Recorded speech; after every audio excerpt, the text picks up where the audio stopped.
The broken down trackless mobile machine test is used to evaluate the correct functioning of the CxDC when an employee is working on a breakdown.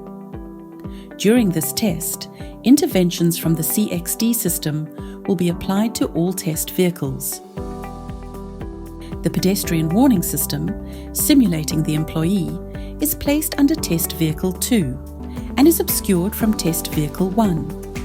The CxD on Test Vehicle 2 will be switched off.